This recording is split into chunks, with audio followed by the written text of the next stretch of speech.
Hi everyone, Ashley here and welcome to another video on my YouTube channel. This video is super special because it is part of the Winter Lawn Fawn Fans YouTube Hop.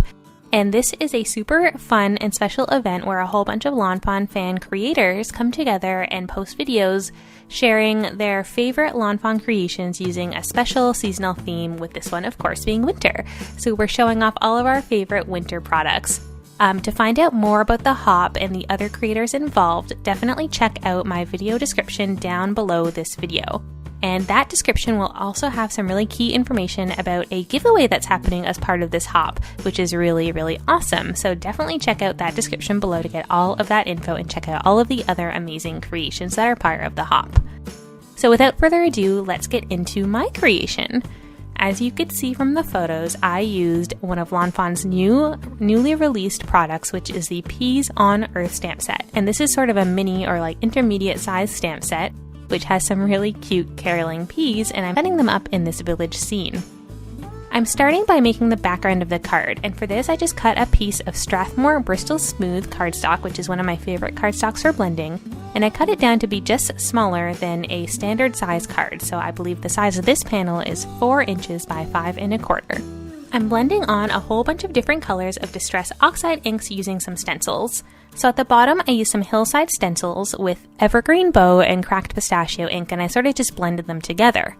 For the sky, I used Speckled Egg and Milled Lavender, as well as Spun Sugar to get a gradient effect of blue to purple to pink, and I used a cloudy stencil for that.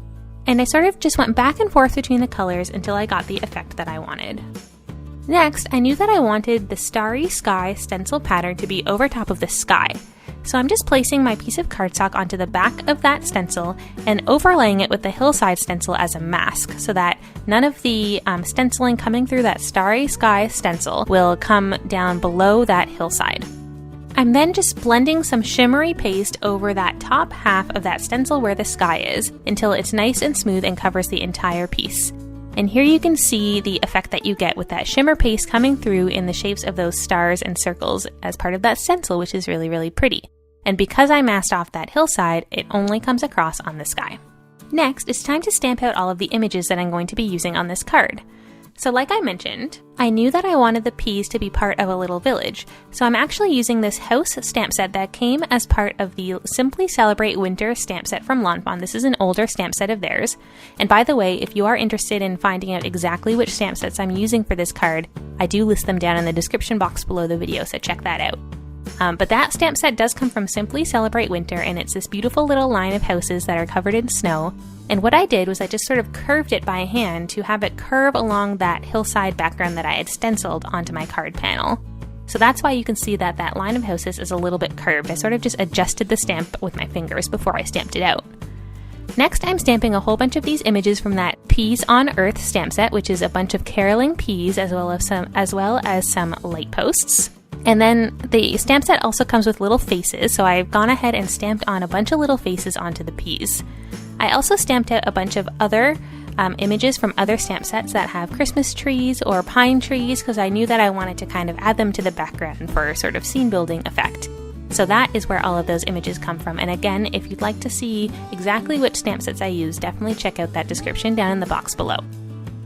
So I stamped out all of these images with some My Favorite Things Extreme Black ink, but you could really use any black Copic friendly ink for this because I am coloring with Copic markers. And I stamped all of these onto Neenah Solar white paper, which is my favorite white paper for Copic coloring because it just blends the inks so nicely. For the houses, I knew that I wanted a combination of pastel colors because I wanted the colors of these images to match the soft colors of the background. So I went ahead and chose out a couple different pinks, a couple different purples, and a couple different blues that blended well together, a light and a dark of each. And I just used those to color in all of those houses. I chose some light browns and grays for the roofs and other little details, and then I colored in all of the windows with a light blue. For the little snowy accents on top of each house, I just added a line of light gray, so that the snow wasn't just stark plain white. I find it's always nice to add a little bit of gray even to images that are meant to be white, just to add a little shadow.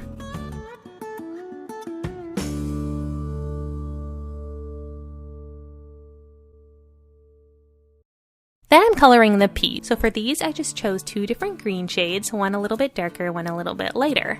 And I'm blending them together with the darker shade where I think should be shadow, and the lighter shade where I think the light would be hitting the pea. You can see that I also stamped out 2 peas with no faces, and that's because I'm planning on having those peas being facing sideways so that they are facing the tree in the middle, and they'll be sort of decorating the tree. And you'll see that as the card comes together. You may have noticed it in the pictures at the beginning where the peas are facing sideways. So in a moment, when I'm done coloring these peas, I'm going to actually fill in those face details with a black marker, and this is just a Copic multi-liner. And I'm just using this marker because I know it is friendly with the Copic ink, so everything just sort of works together and nothing will bleed into each other. And this is the 0.5 size of that Copic multi-liner, which I find is a good size to sort of match up with the black lines of the stamped images that we typically get from companies like Lawn Fawn. So I'm just going ahead and coloring more of the images. Apologies, I didn't actually capture it all on video. My video cut out at one point, so I've skipped ahead here in the coloring. But I use the same technique for all of the images where it's basically just one dark and one light shade, and I just sort of blend them together. I start with the dark and then I blend with the light, and if I need to, I do come back in with the dark one last time to add one extra little bit of dimension at the end. So that is my general coloring technique.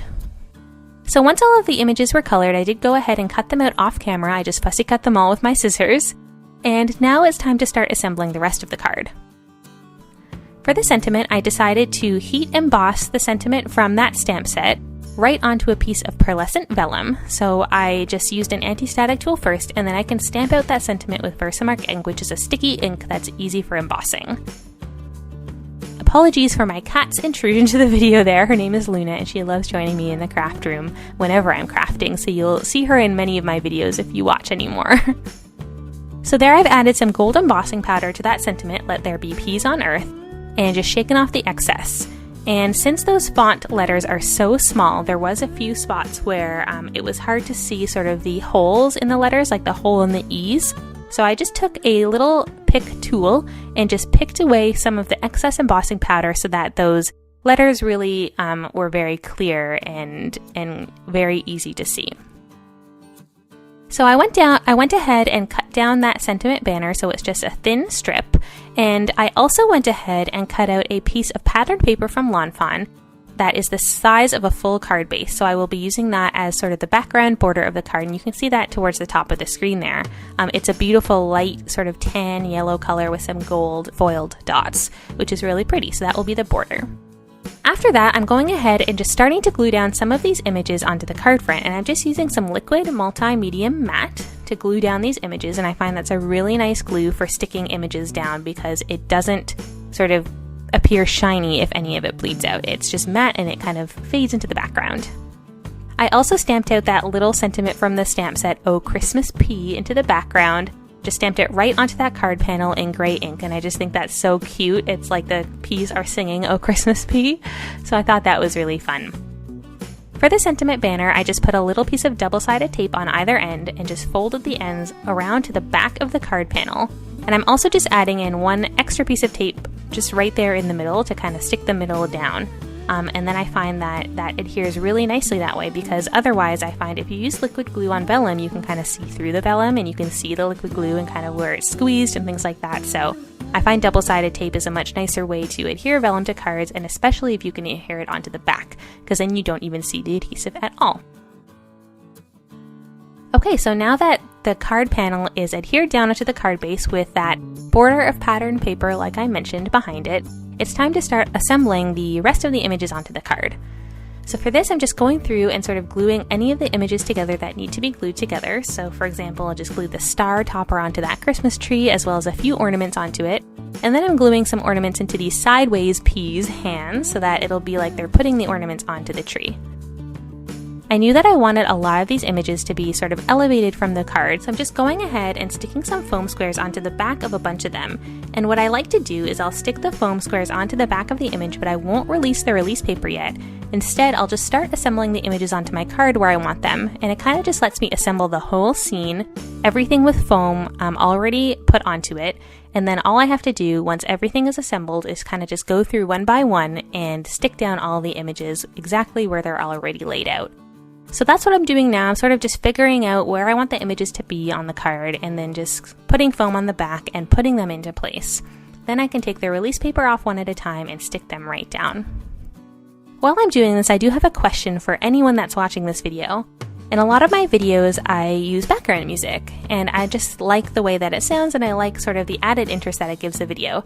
But I have had some feedback lately from watchers like you that are letting me know that the background music is distracting. So if you don't mind, I would love to hear your feedback on this, as it will definitely help me sort of make my videos better for you in the future. So please, down in the comments below this video, let me know, do you like background music in these videos or do you hate it? Either way, I'm totally fine, and I just want to make the best videos that I can for you guys. So please, if you have a moment, do let me know. Okay, so now I'm just finishing off by adding a few embellishments to this card. As you can see, I added some sequins in the middle there, just with a dab of liquid glue behind each one. And now I'm adding some clear, sparkly glaze to some of those elements, such as the Christmas bulbs and the star on top of the Christmas tree. And finally, I can come in with my Wink of Stella glitter pen and add some glittery shimmer to lots of the different elements as well, such as the snow and the caroling books and some of the presents. So that is it. That is the card for today. It has a lot of fun details, and I hope that you enjoyed watching this video to learn a little bit about all the techniques that went into it. If you have any questions about how I made this card or any step that was involved, definitely leave me a comment down below and I'll make sure to answer you.